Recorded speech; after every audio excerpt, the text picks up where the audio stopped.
Hey everyone, and welcome to this explainer. Okay, today we're pulling back the curtain on something you've probably heard about, but maybe don't fully understand.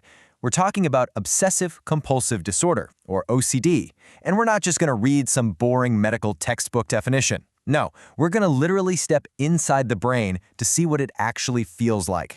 To get what's going on, I want you to picture a student. Let's just call him our little stickman friend, all right? He's just trying to sit at his desk, minding his own business, studying for a test.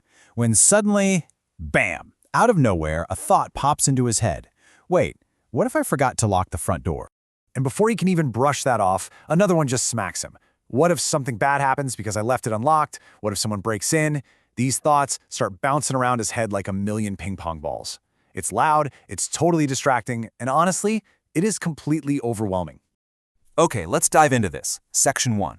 What is OCD really? Because what our stickman is going through right now, it's not just your everyday, normal stress. See, there's this massive myth out there that having OCD just means you're a neat freak, or, you like your highlighters color-coded perfectly. People throw around, oh, I'm a bit OCD all the time. But the reality? The World Health Organization actually lists OCD as one of the top 10 disabling illnesses in the entire world. Wow, right? It's a serious mental health condition that causes super intense, unwanted thoughts and just exhausting repetitive behaviors. Calling it a quirk totally misses the very real, very heavy mental struggle people face every single day. So, where does this overwhelming anxiety actually start? Let's take a closer look at Section 2, Obsessions, the unwanted doubts. Obsessions aren't just normal worries, like stressing over a math test or a fight with a friend. No, these are uninvited, totally persistent thoughts, urges, or images that trigger massive fear and distress. A person with OCD usually knows these thoughts are just unrealistic creations of their own brain, but they can't just push them away. They literally can't ignore them. It's like a song stuck on repeat, but a really, really scary one. And this brilliantly illustrates how sneaky it can be. Just look at this cute, innocent cat. For most of us, seeing a cat is awesome. But for someone with OCD, this completely innocent trigger can spark massive doubts.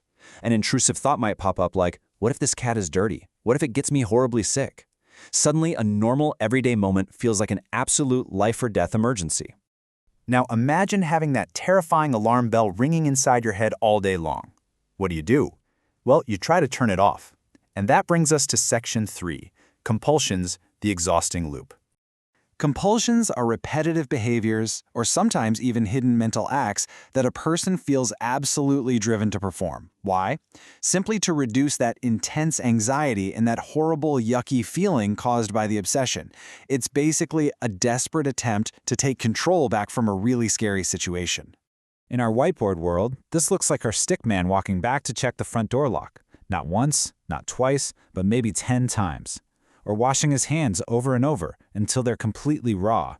Doing these things doesn't bring him any joy, not at all. It's just a mechanical act to get a temporary, fleeting sense of relief from that terrifying doubt. But here's the core problem. That relief never lasts. To really understand how this condition traps people, let's move to Section 4, Inside the Vicious Cycle.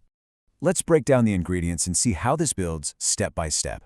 It always follows this really painful recipe. Step 1. A trigger happens, like seeing that cat. Step 2. The doubt pops up. What if I get sick? Step 3. This causes a massive, yucky feeling of pure anxiety and dread. And finally, Step 4. To get rid of that awful feeling, the person performs a compulsion, like intense hand washing.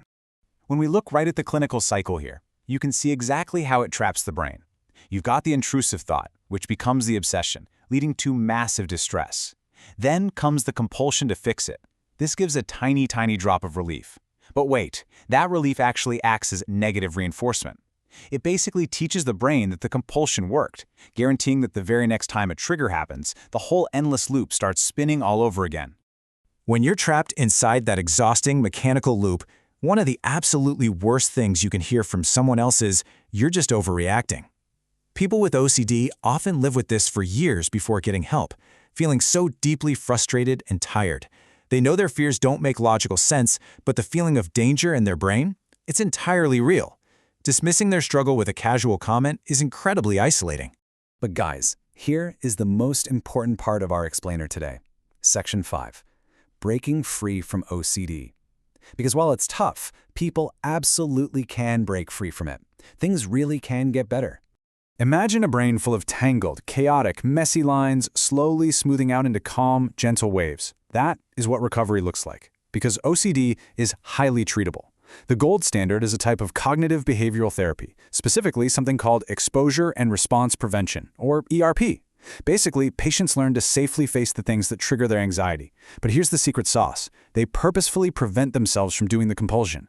Alongside therapy, strong support networks, and sometimes medication, this slowly untangles those mental lines. Now, what's really interesting about this slide is this incredible quote from an OCD patient named Harrison. He uses just awesome snowball metaphor to describe his recovery. He says, everything snowballs in OCD, so you have to just not pick up the snow.